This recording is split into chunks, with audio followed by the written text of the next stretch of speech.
Plus ఉమ్. చంద్రమోహన్ గారు కూడా వెళ్ళిపోయారు. మురళీమోహన్ గారు అంత డిసిప్లిన్ కదా, పూజ మాలేయటం, లైఫ్ డిసిప్లిన్ గా ఉండటంతో పాటు జీన్స్ కూడా ప్లే చేస్తాలేండి. ఇప్పుడు ఫాదర్ కి మదర్ కి బీపీ అవన్నీ ఉన్నాయి, అవన్నీ మనకి ఆటోమేటిక్ వచ్చేస్తాయి. ఆయన బాగా ఫాదర్ మదర్ అంతా 100 years ఇది.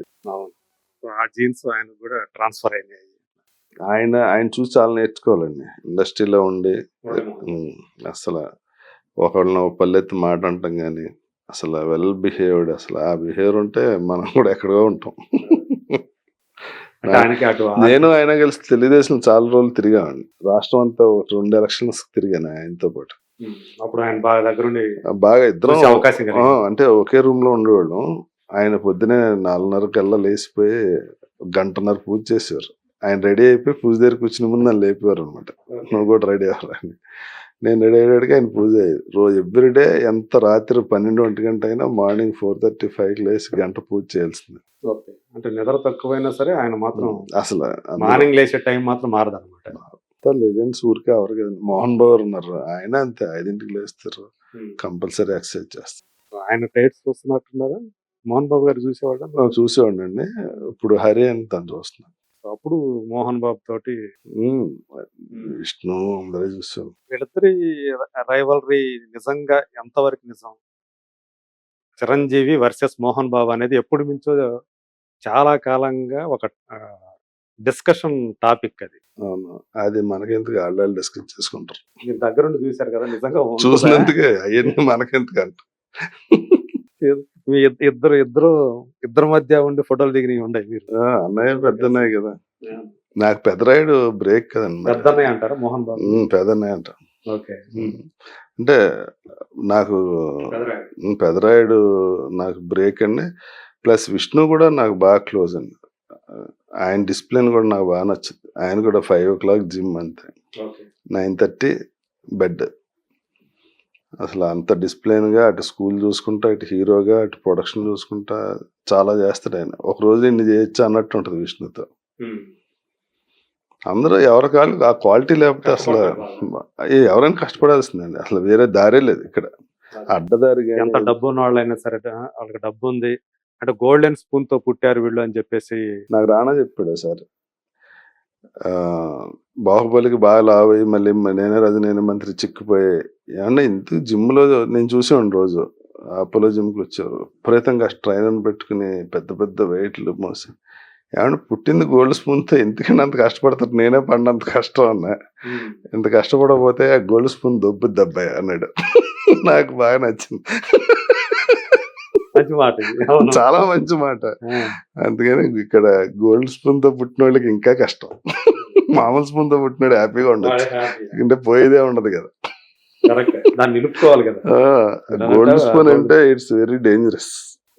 ఆ బరువు అనేది మన మీద చాలా ఉంటుంది, మోస్తూ ఉండాలి, దాన్ని నిలబెట్టుకోవాలి. ఏమాత్రం ఆ బ్యాలెన్స్ తప్పినా వేరే రకంగా స్పూన్ వెళ్ళిపోద్ది, పేరు జడగొడుతున్నారని పేరు వచ్చేస్తుంది. ఇంకా చాలా ఉంటారులేండి, ఇంకా రెస్పాన్సిబిలిటీస్ అవన్నీ చాలా కష్టం.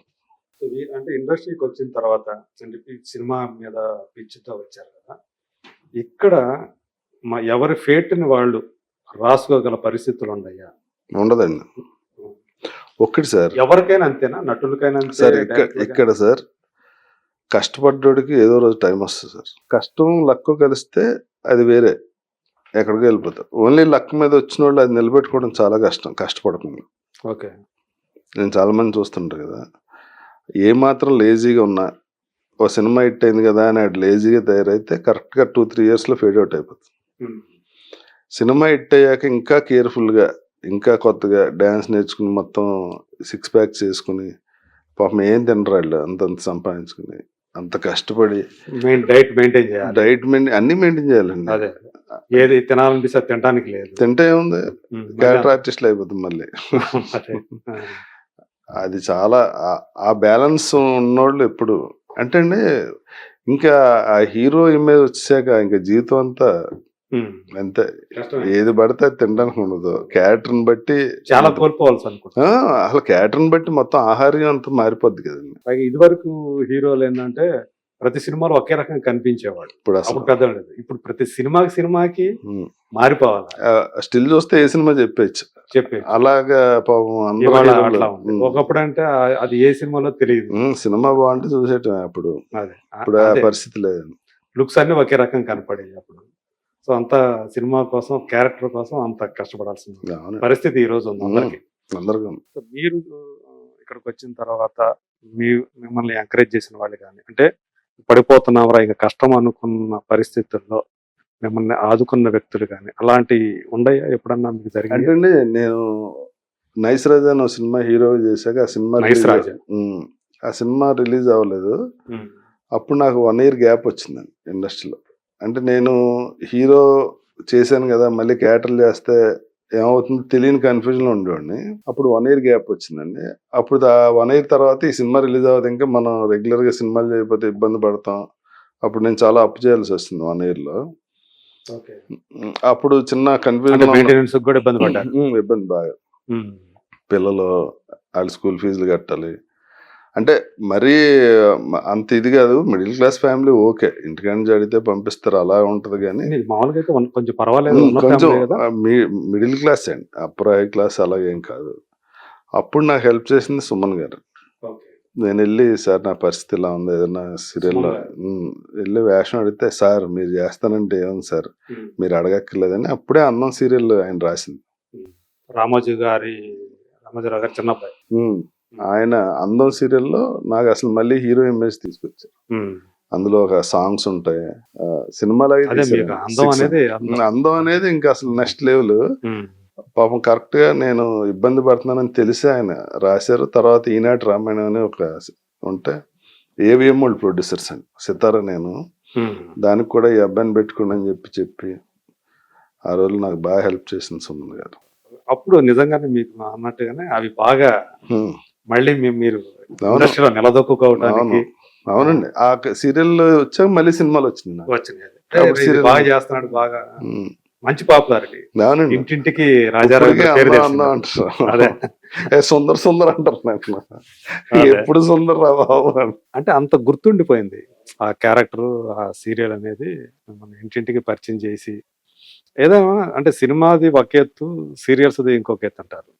100% అండి. ఇప్పుడు సీరియల్స్ లో సక్సెస్ అయిన వాళ్ళు సినిమాలో చాలా తక్కువ సక్సెస్ అవుతారు. ఎందుకంటే సార్, ఈ సీరియల్ ఛానల్లో మనం ఇంట్లో కూర్చుంటే వచ్చేస్తుంది ఫ్రీగా, బోర్ కొడితే మన ఛానల్ మార్చేయచ్చు.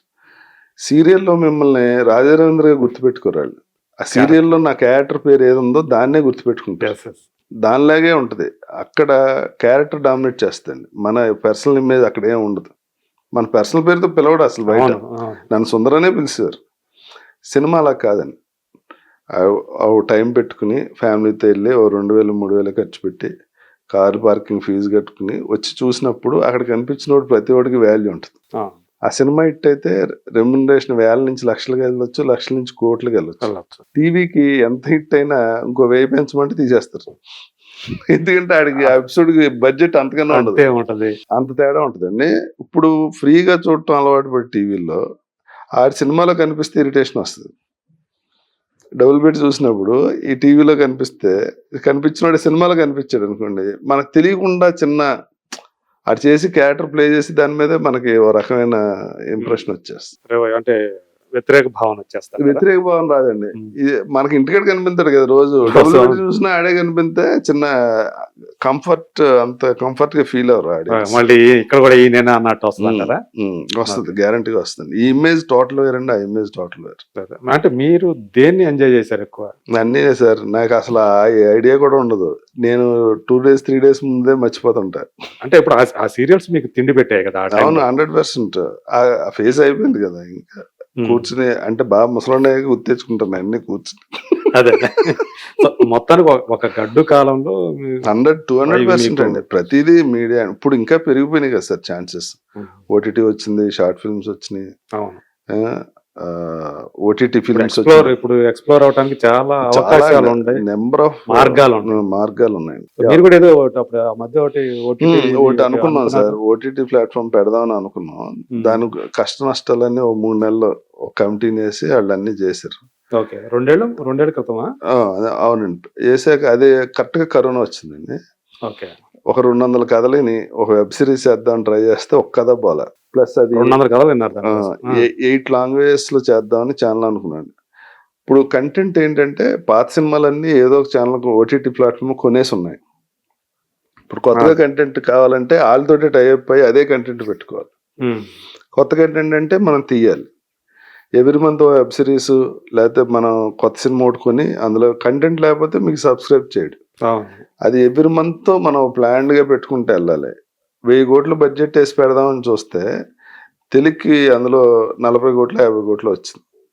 హిందీకి మేజర్ ఇప్పుడు ఈ 40 కోట్లు 50 కోట్లు ఓ సినిమా కొంటే సంవత్సరం బడ్జెట్ అయిపోద్ది. కరెక్ట్.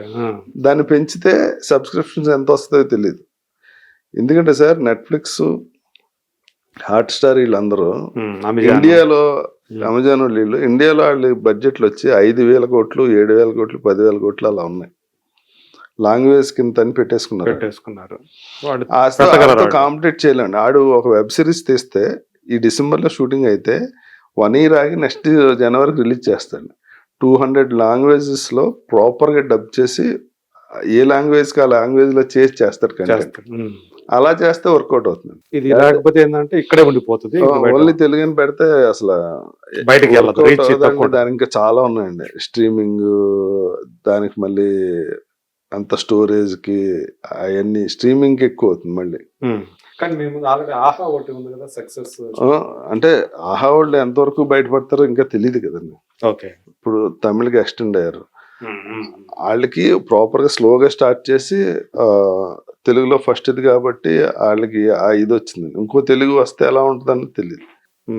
ఏం లేదు సార్,